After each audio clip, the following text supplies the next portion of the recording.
I really don't appreciate being lumped together with an average Joe like you, given my high education. I'll never forget these words, spoken almost upon our first meeting.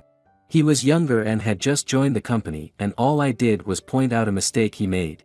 Trying to kindly teach him our company's ways out of goodwill. I don't know if it's high pride or what, but he's bound to face some hard lessons one day. My name is Nate and I'm a 37-year-old company employee. A few years ago, invited by my high school friend Maxwell, I switched jobs to my current company. This small company, where Maxwell serves as the president, consists of 11 members, including the president. We mainly engage in creative work like app development, and I am employed as a programmer. My previous company was what you'd call a toxic workplace, and the work environment was pretty bad. Though my salary is lower now. Working at my current company is more enjoyable every day, and above all, it's easier on both my mind and body. The situation changed last month when a certain individual joined our company. My name is Taylor, I look forward to working with you. The man who introduced himself as Taylor was, like me, someone Maxwell invited to join the company. It seems his appointment as a superior was based on his educational background and achievements. In such a small company, there aren't really any clear positions besides the president, but his role could be likened to that of a department head, I guess. I wonder how exceptional someone must be to become a boss right away. As a highly educated elite, I was also entrusted with leading projects at my previous job. I felt this place offered meaningful and fun work when President Maxwell reached out, and I wanted to contribute my experience. As we listened to Taylor speak with such clarity and confidence, we exchanged glances. Taylor, a year younger than me, seemed to be full of ambition. Despite having some doubts about his position, we welcomed Taylor. However, it turned out that he was merely hiding his true colors. His true nature became apparent soon after he started working with us. You're Nate, right, the guy who got in just because he's friends with the boss. I don't want you lumping me, a highly educated elite, with some nobody like you. And hey, I'm technically your boss, right? Pretty cheeky of you. This was the talking to I received when I tried to correct Taylor's mistake by showing him the right way to do things. We were shocked by Taylor's words, as we had always worked together in harmony. However, I didn't let it discourage me and continued to try to teach him his job. After all, Taylor's work was sloppy and full of noticeable flaws. I began to doubt if he really worked for a big company before, given how things were going. A mistake is a mistake and it needs to be corrected. Even though he's younger, he's technically my boss, so I choose my words carefully. But Taylor seems to think that pointing out mistakes is the same as mocking him. Don't make fun of me, unlike you, I have an impressive education and achievements. Each time he lashed out, I felt hurt, but an apology was out of the question. We complained to Maxwell, but he just made a sour face. To tell you the truth, he's a relative of mine. I've been indebted to Taylor's father since I was little. Hearing his answer, which did nothing to solve the issue, we understood the situation. Ah, so that's why he doesn't intervene. While Maxwell has successfully started his own company at a young age, commendably running it as the president. This situation is not praiseworthy. I understand it's a difficult subject, but we're having a hard time. Taylor does things his way, which not only stands out for its flaws but also ends up increasing our workload. The frequent verbal abuse is taking a toll on us mentally. As I spoke up, my colleagues nodded in agreement. It's almost a month since Taylor joined, and I'm probably the one he dislikes the most. Lately, his verbal abuse has escalated with more overt phrases like, just quit, and, disappear. Taylor really is childish. The rest are good people, but they tend to avoid confrontation. I muttered to myself. During work, my colleagues rarely confront Taylor about anything. So, naturally, Taylor's frustrations are mostly directed at me. Everyone's having a tough time, but it's true that he is highly educated and worked at large companies.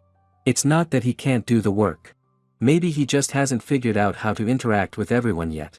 Could you possibly give it a bit more time? We also have Taylor's welcome party coming up soon. Maxwell always throws a welcome party for new employees. It was the same when I joined. True, maybe if we share a drink together, we might break the ice a bit. One of my colleagues said this, and Maxwell seemed relieved. I was somewhat disappointed that Maxwell wouldn't confront Taylor because they're relatives. But there's indeed a chance that attitudes might soften from here on out. For now, my colleagues and I decided to be satisfied with that. On the day of Taylor's welcome party, we arrived at the venue. Maxwell was supposed to be with us, but he's running late. He went out for work in the afternoon and was supposed to head here directly. The venue is a small, privately owned Italian restaurant. It seems to be one of Maxwell's favorite places. Come on, there's only one other customer besides us, this place surely can't be good enough for a meal. Taylor grumbled as soon as we entered. Which took me aback with how harsh it was. My colleagues also frowned. Indeed, looking around the restaurant. It was quite empty despite being mealtime with only one woman sitting at a seat by the window. Taylor was right, it was a somewhat lonely scene. But that's no excuse for Taylor's comments, which were beyond lacking in common sense. So, this is where you're throwing my welcome party. I was hoping for something a bit nicer. This place has a lovely atmosphere, I like it. I said, trying to smooth things over, but Taylor clicked his tongue in annoyance. At that moment, a server approached us. When they learned we had a reservation under Maxwell's name, they said, I see you are a party to Mr. Maxwell, with 10 employees, correct? The server formally confirmed the number of people in our party. Taylor waved his hands dramatically, saying, No, no. There are only 9 of us. Ha! I involuntarily looked at Taylor, who was grinning at me. I instantly got a bad feeling. Right, everyone, it's just the 9 of us. Taylor loudly addressed the other colleagues, conspicuously excluding me. Considering Taylor usually tells me to disappear or quit. It's clear he intends to ostracize me. My colleagues, though puzzled, didn't even try to defend me. I involuntarily looked down. Since joining this company, I thought I had gotten along well with my colleagues. Talking about bonds might sound exaggerated.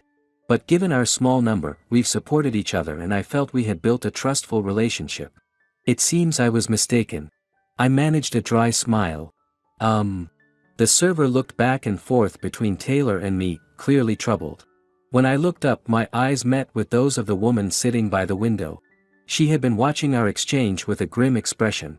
Of course, witnessing such an interaction would make anyone look that way. When I averted my gaze from the woman, she stood up and left. I must have made her feel uncomfortable. I let out a small sigh and shook my head. With this kind of treatment, my spirit isn't strong enough to insist on staying where I'm not wanted. I understand, it seems I'm not considered an employee, so I'll be leaving now. I said to Taylor and the other colleagues with the best smile I could muster. While my colleagues wore pained expressions, Taylor was laughing uproariously. That's just pathetic. Disappear now, better yet, just quit. It's refreshing not having that annoying guy around anymore. Now we can enjoy some good food and drinks, right everyone? Feeling unbearable, I turned my back and walked away. I didn't want to see the faces of my colleagues anymore. Good riddance. Taylor's mocking voice followed me as I left. I clenched my fists and walked out of the restaurant. About 2 hours after leaving the restaurant, I was already home, sitting at my desk. Looking down at an envelope labeled resignation letter, I murmured to myself. I finished writing it as soon as I got home. Why did it have to turn out this way? Remembering what happened at the restaurant, feelings of frustration and emptiness tightened around my chest. Thinking back to how I was treated at my previous job too, I shook my head as if to erase those thoughts. Just when I thought I had found a place where I belonged. As I was thinking this, my phone vibrated on the desk. It was a call from Maxwell. Hey, Nate, I've heard everything. I'm really sorry for being so inept. And I know it's selfish of me to ask, but where are you? Can you come back to the restaurant? I want Taylor to apologize. The others want to say sorry too. How do you expect me to come back and face everyone, Maxwell? I've always been grateful to you, but this incident has really disheartened me. I spoke in a tone reserved not for the president but for my friend Maxwell. I think your feelings are completely justified, but please, I'm asking you. Faced with Maxwell's unwavering stance, I sighed. Alright, I'll consider this the last time, I'm on my way now. After ending the call, I put on my jacket and stepped outside. When I returned to the Italian restaurant, Maxwell was there to greet me. I'm truly sorry, he said, apologizing. Behind him, I saw Taylor sitting formally on the floor. What's with this situation, even if it's just in the restaurant? When I pointed it out, Maxwell shook his head. We actually had the place to ourselves today. It's run by an acquaintance of mine. I'm afraid we've caused quite a bit of trouble for the staff. He said, bowing to the restaurant staff. I thought to myself that the staff might have been the biggest victims here. Then, feeling someone's gaze, I looked up to see the woman I had made eye contact with earlier standing with my colleagues. Why was the woman from earlier here? As if answering my question, Maxwell continued. Ah, this is Ms. Smith, she was the surprise guest for Taylor's welcome party today. She's going to join our office as an administrative assistant soon. I was planning to introduce her to everyone after I arrived. Hoping to surprise you all, but it turns out I was the one who got surprised. So that's what it was, I thought to myself, understanding the situation. Smith hesitantly began to speak. She said, I was watching your interactions the whole time and I couldn't stand it anymore, so I stepped away to call the boss. Indeed, she had left her seat after making eye contact with me. That must have been when she made the call. Taylor, who had been made to sit formally on the floor, glared at me fiercely. Well, Nate, happy now, seeing me like this must make you feel great, huh, damn it. If it weren't for this woman's unnecessary meddling, and why am I the only one sitting, the others agreed with me too. As Taylor's anger turned toward Smith, I stepped forward to subtly protect her. Lashing out like this only makes you look worse.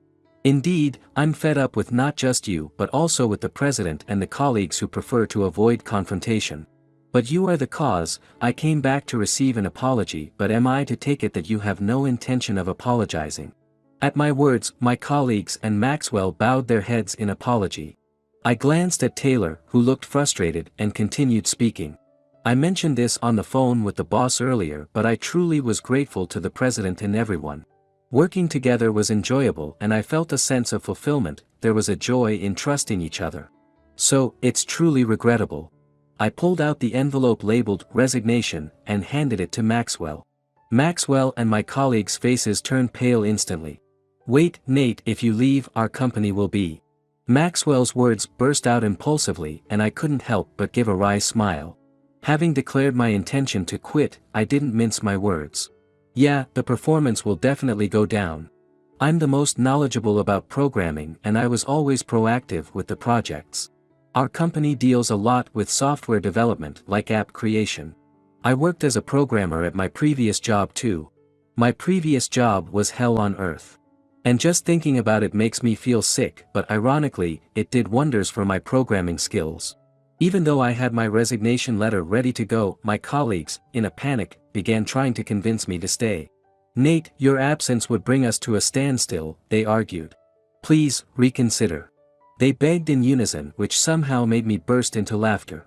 Had even one of you stood up for me earlier, I wouldn't have immediately thought about submitting my resignation as soon as I got back. I said, causing them to fall silent. And that includes you, Maxwell. Despite all your talk, because Taylor is your cousin and worked for a big corporation. You never really took Taylor to task, did you? I had respect for you, both as a CEO and as a friend. It's a real shame, I added. The room went dead silent. At first, I wondered what kind of situation I had stumbled into.